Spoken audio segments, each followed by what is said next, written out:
Hello बच्चों, कैसे हो सब लोग? कैसे हो सब लोग? मज़े में हो? अभी बहुत दिनों से देख रहे थे कि लगातार बच्चों का मैसेज आ रहा है कि सर प्लीज़ थोड़े सिलेबस पर चर्चा कर दीजिए, सिलेबस पर चर्चा कर दीजिए। क्लास 12 के बच्चों में अब चूँकि परीक्षा का डेट आ गया है ना, परीक्षा की तारीख आने के बाद लोगों की थोड़ा सा उनके अंदर एक एग्जामिनेशन फोबिया आने लगता है, वो थोड़े परेशान होने लगते हैं। उनके मन में इतने तरह का भ्रम आने लगता है कि कौन सा चैप्टर गया, कौन सा चैप्टर। और गवर्नमेंट ने चूँकि वो रिवाइज़ किया है, सिलेबस रिवाइज़ किया है, तो आपके मन में एक बात, एक डर, ये सही भी है कि कौन सा चैप्टर को हटा दिया, कितने तो बहुत अलग अलग पेपर में अलग अलग नंबर ऑफ़ चैप्टर्स हटाए गए हैं। फिजिक्स की क्या स्थिति है, हम लोग आते हैं अपने सिलेबस की थोड़ी चर्चा करते हैं। थोड़ा सा वक्त लगेगा, सब लोग धैर्य से सिलेबस को देखिएगा, समझिएगा हर एक बात को। जो आपके मन में जो एक सवाल आता है, तो उन सभी चीज़ों को मैं क्लियर करने का यहाँ पर प्रयास करूँगा। मैं आप लोग के लिए एक क्लास 12 का बिल्कुल फिजिक्स का सिलेबस आप लोग के लिए लेकर के आया हूँ। बच्चे बिल्कुल ध्यान दीजिएगा। अभी जो अपन का सिलेबस का चर्चा हो रहा है वो क्लास 12 वाले बच्चों का सिलेबस का चर्चा हो रहा है। तो हाँ, आते हैं। अभी हम लोग अब क्या करेंगे ना यहाँ पर कि सबसे पहले अब देखिए, इधर का चीज़ को आपको ज़रूरत नहीं है, तो इसको मैं सामने पर नहीं रख रहा हूँ। हम लोग को जो ज़रूरत है वही मैं आपको सामने में रख रहा हूँ। कौन कौन से टॉपिक्स हम लोग को कौन कौन से चैप्टर में पढ़ना है। तो ये जो पोर्शन आएगा ना, ये पूरा का पूरा पोर्शन टॉपिक्स रहेंगे। ये जो रहेगा ना, इसमें चैप्टर का नेम ऑफ चैप्टर रहेगा, तो ये इसका ज़रूरत हम लोग को रहेगा। बच्चे अच्छा से देखिएगा। हम सबसे पहले क्लास 12 का अगर बात करें तो सबसे पहले हम आते हैं चैप्टर नंबर 1 और 2 में। अगर हम सिलेबस की बात करें तो सबसे पहले हम आ रहे हैं चैप्टर नंबर 1 में। और चैप्टर 1 का नाम जैसा कि आप जानते हैं कि इलेक्ट्रिक चार्ज एंड फील्ड है।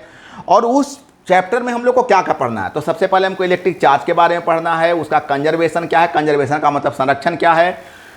Coulomb's law, forces between two multiple charges, आप फॉर्मूला वहाँ पढ़े हैं, F = 1/4πε0 Q1 Q2/r²। ये वाला फॉर्मूला आप लोग को पढ़ना है।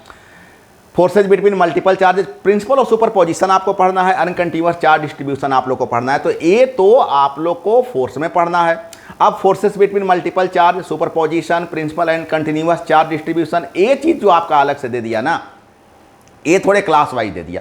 मतलब आपको मेनली यहाँ पर ये मैंने सिलेबस आपको एक चीज़ दिखला दिया। अब अगर आप इलेक्ट्रिक फील्ड में आते हैं, ये चीज़ दो बारों लिख दिया है। अगर तो इलेक्ट्रिक फील्ड में देखिए, इलेक्ट्रिक फील्ड पढ़ना है, electric field due two point charge पढ़ना है, इलेक्ट्रिक फील्ड लाइंस पढ़ना है, इलेक्ट्रिक डाइपोल पढ़ना है, electric field due to dipole, dipole पर कितना इलेक्ट्रिक फील्ड निकलेगा सो पढ़ना है, टॉर्क पढ़ना। ये सारे के सारे अच्छे टॉपिक्स हैं, बहुत अच्छे टॉपिक्स हैं, एग्जामिनेशन में आने वाले टॉपिक्स हैं। टॉर्क, डाइपोल पर टॉर्क क्या होगा, अगर डाइपोल को यूनिफॉर्म मैग्नेटिक फील्ड में रख दिया गया तो फिर आपको इलेक्ट्रिक फ्लक्स पढ़ना है। स्टेटमेंट ऑफ गॉसेस थ्योरम आपको पढ़ना है, गॉसेस थ्योरम का क्या स्टेटमेंट है। और फिर उसके एप्लीकेशन आपको पढ़ने हैं। ड्यू टू इन्फिनिटी मतलब long wire, long straight wire, उसका आपको इसका जो एप्लीकेशन पढ़ना है। Uniformly charge infinity plane sheet आपको 2D मतलब 1D 2D और 3D आपको तीनों का तीनों चीज़ पढ़ना है। ये आपको बच्चा, ये आपको चैप्टर 1 में पढ़ना है। बिल्कुल सारे बच्चे ध्यान देंगे। ये जो मैंने आपको टॉपिक्स बताया, ये आपको मैंने चैप्टर 1 का बात बताया। अब आते हैं अगर थोड़े से इलेक्ट्रिक पोटेंशियल और कैपेसिटेंस। अगर मैं थोड़े से मैं ये बोलूं कि मैं अगर चैप्टर 2 पर थोड़ा आ जाऊं, तो चैप्टर 2 का नाम है, आप एनसीईआरटी बुक से अगर आप देख रहे हैं तो चैप्टर 2 का नाम है इलेक्ट्रिक पोटेंशियल एंड कैपेसिटेंस। ये चैप्टर 2 का नाम है। और चैप्टर 2 में आपको क्या पढ़ना है, इलेक्ट्रिक पोटेंशियल मतलब विभव, पोटेंशियल डिफरेंस का मतलब विभवांतर, electric potential due two point charge, किसी बिंदु के कारण, किसी बिंदु आवेश के कारण आपको क्या पोटेंशियल होगा सो निकालना है। ए डाइपोल, द्विध्रुव आपको पढ़ना है। And system of charges, equipotential surface, equipotential surface, समविभवी तल आप जिसको कह सकते हैं। Electric potential energy of a system of 2 point charges, तो 2 पॉइंट चार्ज अगर कहीं पर है तो पोटेंशियल एनर्जी वहाँ पर क्या निकलेगा, यू का वैल्यू क्या निकलेगा आपको पढ़ना है। And electrostatic field.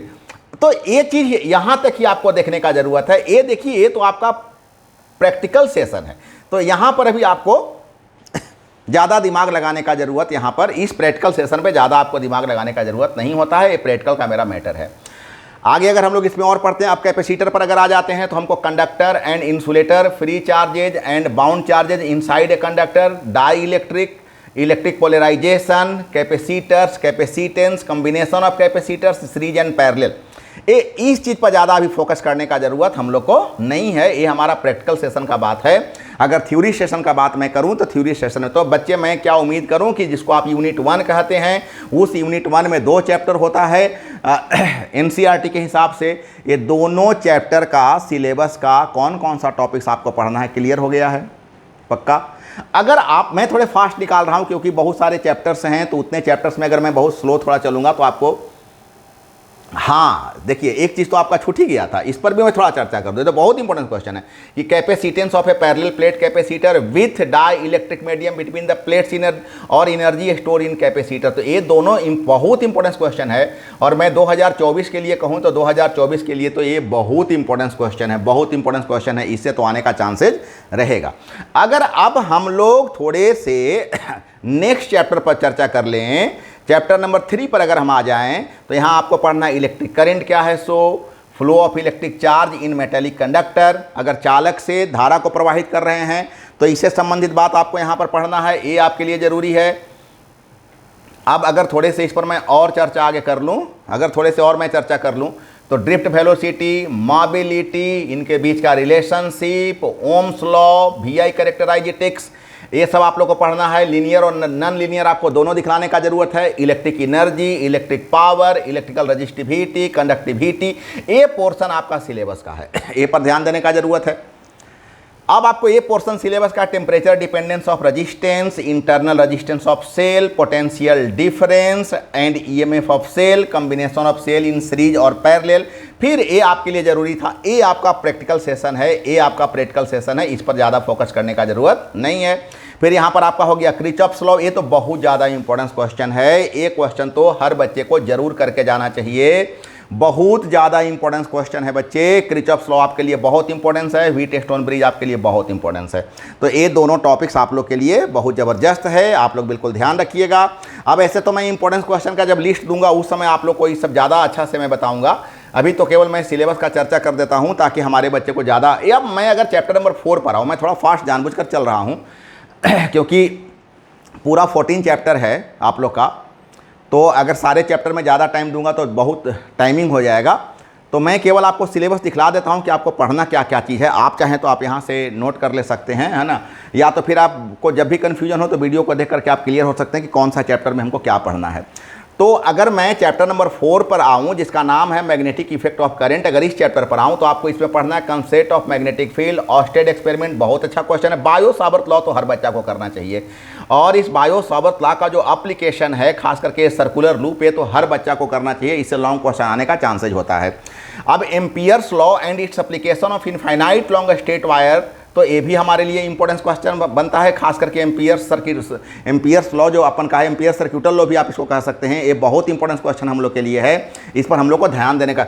सॉलिनॉइड्स, force on moving charge, uniform magnetic and electric field, ये सब ये टॉपिक्स हम लोग को, ये चैप्टर नंबर 4 में सारे के सारे टॉपिक्स हम लोग को पढ़ना है। अभी चैप्टर नंबर 4 ही अपन का चल रहा है बच्चे। चैप्टर नंबर 4 बहुत बड़ा चैप्टर है। Force on A current carrying conductor uniform magnetic field, बहुत इंपॉर्टेंट क्वेश्चन है। Force between two parallel current conductors, definition of ampere, ये क्वेश्चन तो बच्चा जरूर कीजिएगा आप लोग। ये जो है ना कि force between two parallel current carrying conductor और एम्पियर का डिफिनेशन, ये क्वेश्चन जरूर कीजिएगा, ये बहुत अच्छा क्वेश्चन है। खास करके फिर अब अगला क्वेश्चन अगर आप देखें टॉर्क, बहुत अच्छे क्वेश्चन है बच्चे। अब आपको लग रहा होगा सर सारे क्वेश्चन को तो आप अच्छे कर रहे हो, आप नंबर गिन करके देख लेना मैंने अभी तक कितने क्वेश्चन को अच्छे कहा हूँ। भाई सिलेबस है तो सिलेबस का हर एक पॉइंट इंपॉर्टेंस है, बट एज ए टीचर अभी करंट एग्जामिनेशन में कौन सा संभावित क्वेश्चन मेरे विचार से है, ये मेरा अपना पर्सनल विचार है। आपको मैं फिर कहूँगा आप 100% सिलेबस करके जाओ। जो पढ़ने वाले बच्चे हैं, जो 100% वाले बच्चे होते हैं, वो सेलेक्टेड क्वेश्चन नहीं पढ़ते हैं, लेकिन अब हर लेवल के बच्चे होते हैं, तो जो कुछ उस टाइप के बच्चे हैं जो थोड़े सिलेक्शन को देखना चाहते हैं, उन बच्चों के लिए मैं कह देता हूं ये टॉर्क इंपॉर्टेंट। और एमसीजी का तो बात ही छोड़ दीजिए, मूविंग कॉइल गैल्वेनोमीटर का तो बात ही छोड़ दीजिए, इस सब पर भारी क्वेश्चन है, तो बहुत अच्छा क्वेश्चन है। और its current sensitivity and conversion of ammeter and voltmeter, तो ये इसके टॉपिक्स हो गए बच्चा। इसके बाद यहाँ से यहाँ तक आपका प्रैक्टिकल सेशन है, इस पर अभी आपको प्रैक्टिकल के विचार से ध्यान देने का जरूरत है, सिलेबस के हिसाब से ध्यान देने का जरूरत नहीं है। ये हुआ चैप्टर नंबर 4। अब अगर हम लोग सीधे 5 नंबर चैप्टर पर आते हैं तो चैप्टर नंबर 5 पर बिल्कुल ध्यान दीजिएगा। नेम है मैग्नेटिज्म आप कह सकते हैं एंड मैटर। चैप्टर नंबर 5 का नाम है मैग्नेटिज्म एंड मैटर। और यहाँ पर हम लोग को पढ़ना है current loop as a magnetic dipole and magnetic dipole moment. Dipole क्या है, डाइपोल मोमेंट क्या है, आपको पढ़ने का जरूरत है। Magnetic dipole moment, magnetic field intensity due to magnetic bar magnet का आपको डाइपोल मोमेंट निकालना है। और दोनों पर दो लॉन्ग क्वेश्चन बनता है कि एक्सिस पर जब बनता है तो क्या होगा और परपेंडिकुलर टू एक्सिस होता है तो क्या होगा। आप अपने भाषा में यहाँ पर कह सकते हैं कि इंड ऑन पोजीशन और ब्रॉड साइड पोजीशन, आपको यहाँ पर दो क्वेश्चन आपको मिलेगा। ये दोनों लॉन्ग क्वेश्चन बनता है और 3 मार्क्स के लिए क्वेश्चन बहुत ज़्यादा इंपॉर्टेंस माना जाता है। तो इस क्वेश्चन पर आप लोग को ध्यान देने का जरूरत है। टॉर्क ऑन मैग्नेटिक डाइपोल, अगर आपको एक डाइपोल दे दिया गया है यूनिफॉर्म मैग्नेटिक फील्ड में, अगर एक डाइपोल रख दिया गया है तो बताइए कि वहाँ पर कितना टॉर्क डेवलप होगा। और bar magnet as a equivalent solenoid, magnetic field lines and magnetic elements, dia para और ferromagnetic substance with example. ये यहाँ तक आपका सिलेबस हो गया और एक प्रैक्टिकल सेशन हो गया। इस पर भी आपको ज़्यादा फोकस करने का जरूरत नहीं है। तो ये हुआ चैप्टर नंबर 5 तक हम लोग चर्चा कर लिए अभी तक। अब अगर चैप्टर नंबर 6 पर आइए तो चैप्टर नंबर 6 बहुत ज़्यादा लंबा नहीं होता है। इंपॉर्टेंस तो बहुत हद से ज़्यादा होता है लेकिन ज़्यादा लंबा नहीं होता है और ज़्यादा हार्ड नहीं है। तो ये देखिए हो गया, इसको EMI भी बोलते हैं, इलेक्ट्रोमैग्नेटिक इंडक्शन आप इसको कह सकते हैं, विद्युत चुंबकीय प्रेरण। इसमें फैराडेज लॉ बहुत अच्छा क्वेश्चन है। 3 मार्क्स का क्वेश्चन में फैराडे या लेंज दोनों एक दूसरे से इक्विवेलेंट क्वेश्चन होता है। थोड़ा सा केवल डायरेक्शन का मामला प्लस माइनस का होता है। तो आप इसको अगर थोड़े से मेहनत करेंगे तो ये दोनों क्वेश्चन एक साथ हो जाएगा और ये बहुत अच्छा क्वेश्चन है, हम लोग को ध्यान देने का जरूरत होता है। इंडक्शन में देखिए इलेक्ट्रोमैग्नेटिक इंडक्शन हर बार आने का चांस रहता है। क्या आप कह देगा कि इलेक्ट्रोमैग्नेटिक इंडक्शन क्या है, इसके कैरेक्टर को बताइए। तो ये क्वेश्चन बहुत अच्छा है, इस क्वेश्चन पर भी हम लोग को ज़्यादा से ज़्यादा ध्यान देने का है।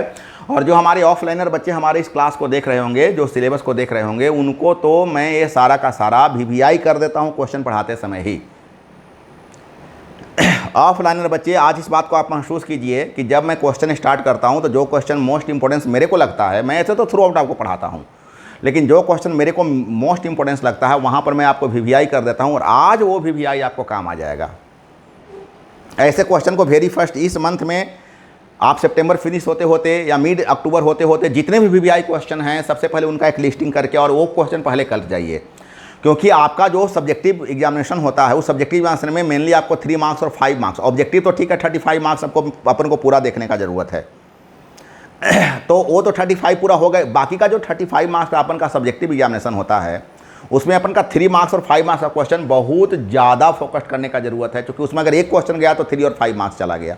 तो ऐसे क्वेश्चन के लिए, जिसको मैं लॉन्ग क्वेश्चन कहता हूँ अपने भाषा में, तो ऐसे लॉन्ग क्वेश्चन के लिए हम लोग को ये 3 मार्क्स में बहुत इंपॉर्टेंट। अच्छा, सेल्फ इंडक्शन और म्यूचुअल इंडक्शन का तो बात ही जुदा है, ये दोनों मिलाकर तो लॉन्ग भी बना सकता है। और बच्चे यहाँ पर आकर के आप लोग का चैप्टर नंबर 6 फिनिश होता है। हाँ, आप चैप्टर नंबर 7 की बात कीजिए तो बहुत बड़ा चैप्टर है और इसमें तो 2-3 क्वेश्चन इतने इंपॉर्टेंस है जिसका मैं क्या कहूँ। आपका ये alternating current, peak and RMS value of AC voltage, ये बहुत अच्छा क्वेश्चन है। पहला क्वेश्चन बहुत अच्छा क्वेश्चन है। अगर आप रिएक्टेंस और इंपीडेंस की बात करें तो शॉर्ट क्वेश्चन के लिए क्वेश्चन बहुत ज़्यादा अच्छा माना जाता है। LCR सर्किट तो लॉन्ग क्वेश्चन है, बहुत 3 मार्क्स का क्वेश्चन, और अगर आप किस्मत वाले हैं तो 5 मार्क्स का क्वेश्चन भी बन करके आ जा सकता है।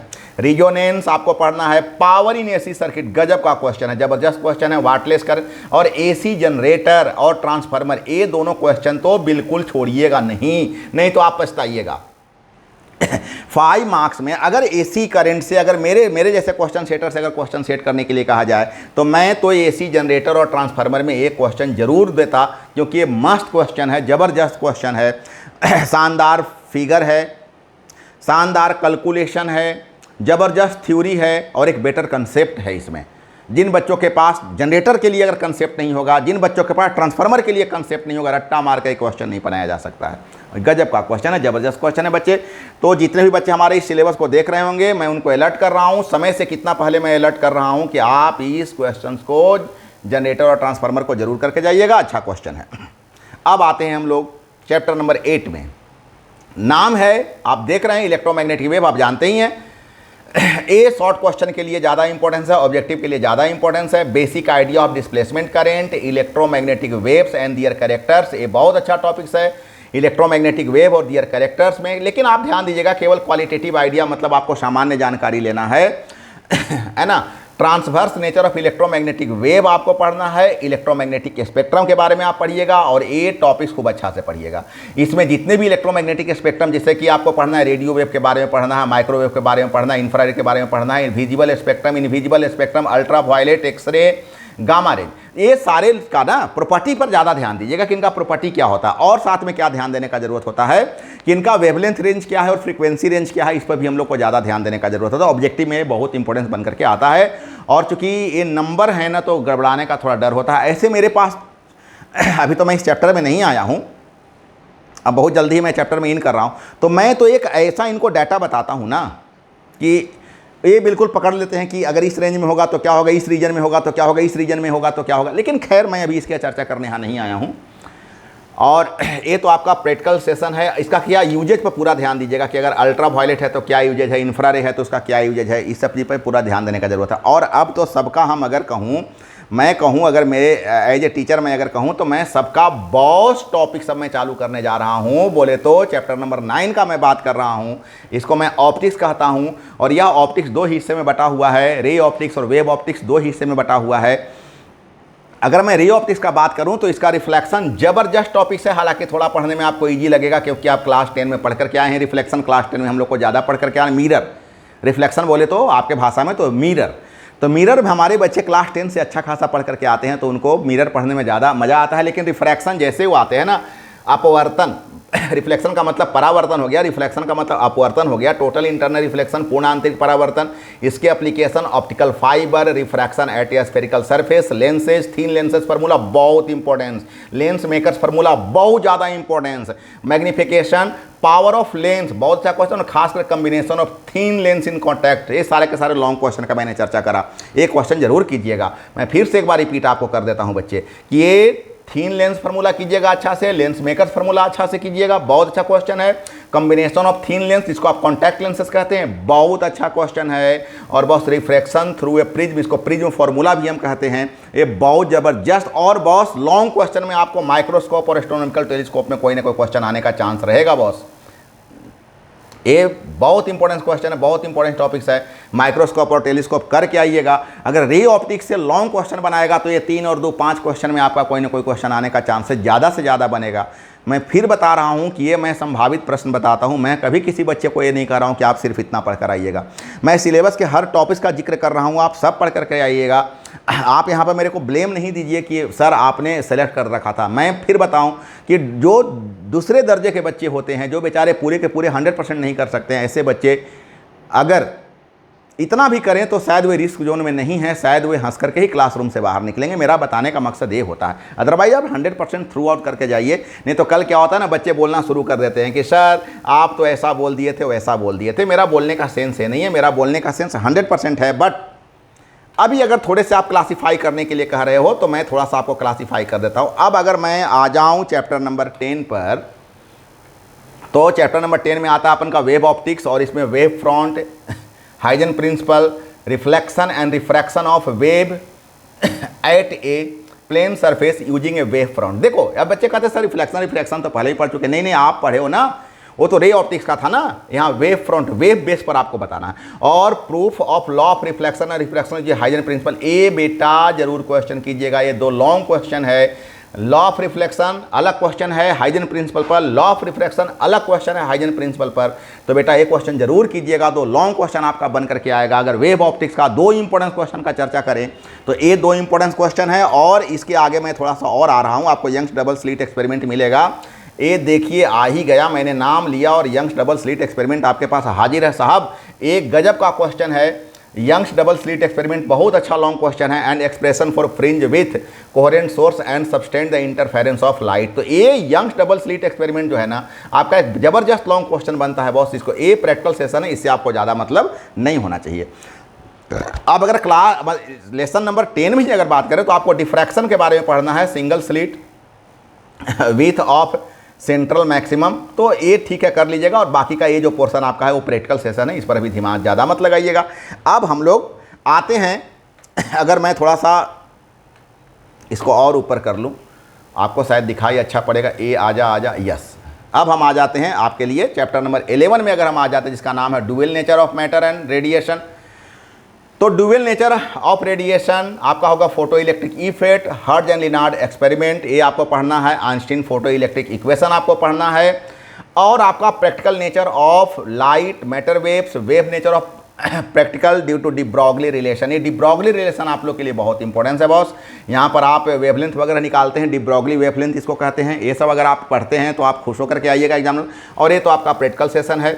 एक्चुअली मैं थोड़ा तेज़ी से भाग रहा हूँ, देखे ना इतना ही चर्चा करने में कितना वक्त निकल जा रहा है, तो मैं थोड़ा सा फास्ट लेकर चल रहा हूँ। अगर मेरे से अगर ज़रूरत हो, अगर आप डिमांड करेंगे तो मैं और स्लो 2-3 क्लासेज बना करके इसको अलग अलग भेज सकता हूं कि चैप्टर नंबर 1 में आपके लिए क्या इंपॉर्टेंस है, किस पर ज़्यादा फोकस करें, चैप्टर नंबर 2 में आपके लिए क्या इंपॉर्टेंस है। लेकिन फिर क्या होगा ना, उसमें 10-11 चैप्टर का 14 चैप्टर का एक साथ अगर मैं दूंगा तो 2 घंटे का वीडियो हो जाएगा। तो ऐसा मैं नहीं करूँगा, मैं आपको 2-2 चैप्टर का प्लान बना करके प्लान वे में, है ना, प्लान सेशन कर दूंगा। मैं ऐसा प्लान सेशन में आपको मैं 2-2 चैप्टर का अलग से वीडियो ले करके आ जाऊँगा, ताकि आप लोग को घर बैठे सारे बच्चों को ये पता चल जाए कि इस चैप्टर से अगर मेरे को पढ़ना है तो कौन कौन सा चीज़ मेरे लिए मोर इंपॉर्टेंस है। और मैं इतना ही नहीं करूँगा, बल्कि उसमें इंपॉर्टेंस क्वेश्चन का मैं एक अलग से लिस्ट बना दूंगा। चैप्टर बाई चैप्टर में इंपॉर्टेंस क्वेश्चन का लिस्ट बना दूंगा, सिलेबस के साथ मैं लिस्ट भी ला दूंगा, ताकि हमारे बच्चों को हर एक चीज़ ट्रांसपेरेंट हो। बच्चे, मैं आप लोग के लिए अब वक्त आ गया, टीचर्स डे अब आ रहा है और यहाँ के बाद मैं एक नए तरीके से बच्चों के साथ लगता हूँ। तो मैं बहुत मेहनत अब करने वाला हूँ आप लोग के पास, बहुत ज़्यादा मेहनत करने वाला हूँ आप लोग के लिए। आप लोग भी पूरा अपना मेहनत करने में पूरा योगदान दे करके और सही तरीके से पूरा पढ़ाई करने का प्रयास कीजिएगा। चलिए, मैं थोड़ा सा और बचा हुआ है, तो 2-3 चैप्टर और बचा हुआ है, तो मैं उस सारे चैप्टर के बारे में थोड़ा सा फास्ट डिस्कशन आप लोगों को कर दूं। आपका चैप्टर नंबर 12 में देखिए बच्चा, चैप्टर नंबर 12 में आपको एटम्स पढ़ना है। पता नहीं सिलेबस रिवाइज किया और एटम्स को क्यों नहीं हटाया जा सकता था। इस एटम और न्यूक्लियस को आप फिजिक्स से हटा करके इसको केमिस्ट्री में छोड़ा जा सकता था, लेकिन खैर सरकार का जो मतलब होता है उसमें बड़े बड़े विद्वान लोगों का कोई ना कोई अनुभव होता है, तो उस पर मैं ज़्यादा कमेंट्स नहीं कर सकता हूँ। मैंने अपना राय रख दिया, इसमें किसी को अदरवाइज लेने का ज़रूरत नहीं है। अगर किसी को हर्ट हुआ होगा तो सॉरी। मैं ये नहीं बोल रहा हूँ कि आप इसको क्यों नहीं हटाए, मैं कहा कि केमिस्ट्री का पार्ट इसमें थोड़ा ज़्यादा है, तो इन्हें हटा करके और फिजिक्स का आपका जो आखिरी चैप्टर था कम्युनिकेशन, जो एक पूरा कंप्लीट फिजिक्स का चैप्टर था, उसको हटा दिया गया है। तो एज ए टीचर मेरे को थोड़ा सा तो लगता है, अगर लोगों को हर्ट होती है तो मुझे क्यों नहीं होगा भाई।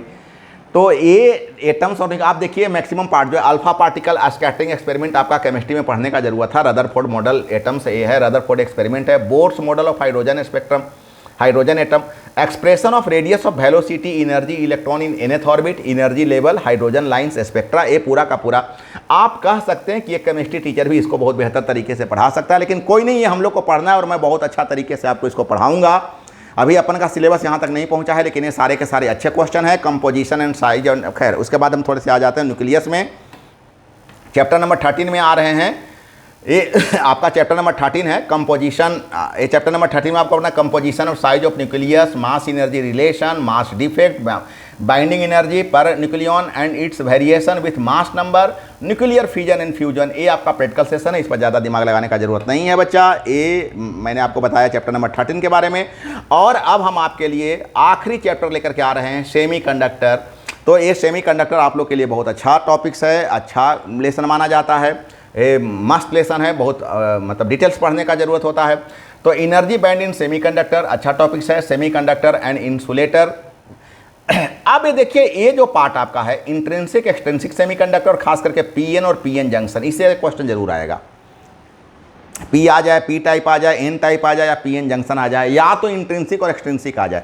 4-5 क्वेश्चन इसमें बनता है। ये क्वेश्चन बहुत आप लोग के लिए इंपॉर्टेंस है। और semiconductor diode, IV characteristics in forward and reverse bias, ये भी आप लोग के लिए बहुत अच्छा है। फॉरवर्ड रिवर्स बाइस आपको पढ़ने का जरूरत होता है। और diode as a rectifier 8 3 marks का क्वेश्चन बनता है। तो यहाँ एक प्रैक्टिकल सेशन है। तो बच्चे इतने चैप्टर आपको पढ़ना है, टोटल 14 चैप्टर आपको यहाँ पर पढ़ना है। मैंने 14 के 14 चैप्टर का डिस्कशन आप लोग के सामने लाया। हम उम्मीद करते हैं कि पूरा का पूरा सिलेबस आप लोग को समझ में आया होगा। फिर भी अगर कोई डाउट है तो मैं ना जाने कितने सारे वीडियो में अपना नंबर आपको दे रखा हूँ, तो कहीं से भी आप मेरे से कनेक्ट करके आप मेरे से कोई चर्चा और कर सकते हैं।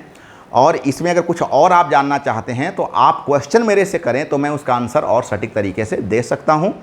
तो चलिए बच्चे, मैंने क्लास 12 का आज सिलेबस लेके आया। मैं ऐसे ही क्लास 11 का भी सिलेबस लेकर के एक दिन आऊँगा, ताकि क्लास 11 के बच्चों का भी जो एक डिमांड है उसको भी मैं फुलफ़िल कर सकूँ। तो चलिए फिर नए टॉपिक्स में नए दिन हम कुछ नए चीज़ों के साथ आएंगे। तब तक के लिए सब लोग खूब खुश रहिए, खूब स्वस्थ रहिए। Bye bye.